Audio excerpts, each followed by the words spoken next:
ನನ್ನ ಮುಂದೆ ಮೊನ್ನೆ ಮುಖ್ಯಮಂತ್ರಿಗಳು ನೆರೆ ಹಾವಳಿ ಸ್ಪೆಕ್ಸ್ಗಳು ಏರಿಯಲ್ ಸರ್ವೆ ಮಾಡಿದ್ದಾರೆ. ಮೊನ್ನೆ ತಾನೆ ನಾನು ವಾಚ್ ಮಾಡ್ತಾ ಇದ್ದೇನೆ. ನಾನು ಅವ್ರ ಮೇಲೆ ಆಪಾದನೆ ಮಾಡಲ್ಲ. 3 ದಿನ ಆಗಿದೆ ಇವತ್ತಿಗೆ. ಏರಿಯಲ್ ಸರ್ವೆ ಮಾಡಿದಾಗ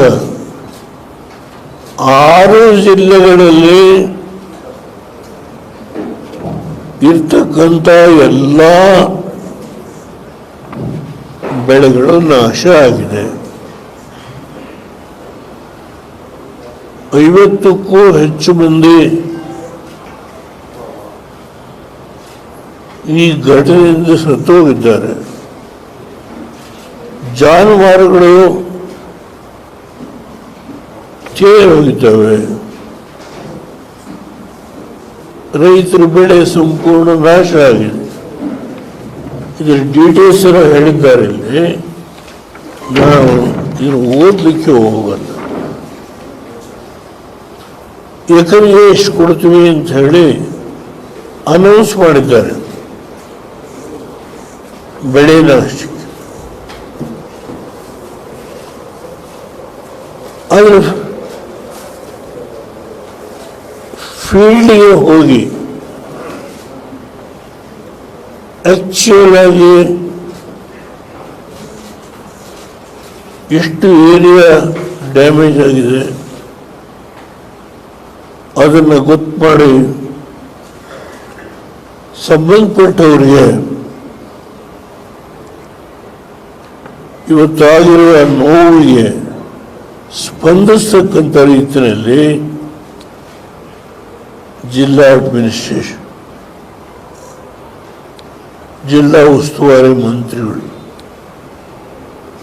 ಕೆಲಸ ಮಾಡಬೇಕಾಗತ್ತೆ. ಅಂದರೆ ಬಹುಶಃ ಆ ದಿಕ್ಕಿನಲ್ಲಿ ಕಾರ್ಯಾಚರಣೆ ಮಾಡ್ತಾರೆ ಅಂತ ಹೇಳಿ ನಾನು ಭಾವಿಸ್ತೇನೆ. ಅದರಿಂದ ಈ ಎಲ್ಲ ವಿವರಗಳನ್ನು ನಮ್ಮ ಆಫೀಸಿಂದ ಟೈಪ್ ಮಾಡಿ ಕೊಟ್ಟಿದ್ದಾರೆ. ಇದು ನಿಮಗೆಲ್ಲ ಗೊತ್ತಿರೋ ವಿಷಯ. ಇದನ್ನು ನಾನು ಮತ್ತೆ ನಿಮಗೆ ಕೊಡಬೇಕಾದಿಲ್ಲ. ಅವಶ್ಯಕ ಬಿದ್ದರೆ ಎಲ್ರಿಗೂ ಒಂದು ಕಾಪಿಯನ್ನು ಬೇಕಾದರೆ ಕೊಡುತ್ತೆ. ಇದು ಈ ವಿಷಯದಲ್ಲಿ ಈ 48 ಗಂಟೆ ಒಳಗೆ ಅವರ ಉಸ್ತುವಾರಿ ಮಂತ್ರಿಗಳು, ಡೆಪ್ಟಿ ಕಮಿಷನರ್ ಏನು ಮಾಡಿದ್ದಾರೆ ಅಂತ ಹೇಳಿ ಇಲ್ಲಿ ಕೂತ್ಕೊಂಡು ಮಾತಾಡಲಿಕ್ಕಾಗಲ್ಲ.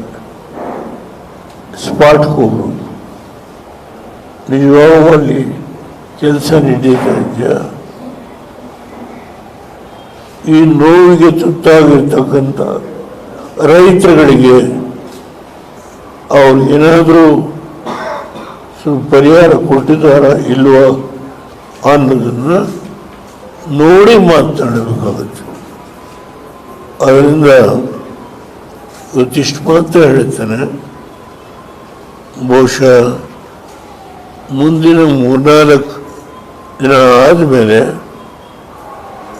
ಏನು ಗುಲ್ಬರ್ಗಕ್ಕೆ ವಿಮಾನ ಇದೆ, ನಾನೇ ಹೋಗ್ತೇನೆ. ಕೆಲವು ಪ್ರದೇಶಗಳಿಗೆ ಬೈ ರೋಡ್ ಹೋಗಿ ನೋಡಿ ಇರ್ತಕ್ಕಂಥ ವಿಷಯವನ್ನು ವಾಸ್ತವಾಂಶ ನಾವು ತಿಳ್ಕೊಂಡಾದ ಮೇಲೆ ಸರ್ಕಾರ ಏನು ಮಾಡಿದ್ದಾರೆ ಮಾಡಿಲ್ಲ ಅದರ ಬಗ್ಗೆ ನನ್ನ ಅಭಿಪ್ರಾಯವನ್ನು ಹೇಳಲಿಕ್ಕೆ ಯಾವುದೇ ಆತಂಕ ಇಲ್ಲ. ಇಷ್ಟನ್ನು ಈ ಸಂದರ್ಭದಲ್ಲಿ ನಿಮ್ಮ ಮುಂದೆ ತಿಳಿಸ್ತೇನೆ.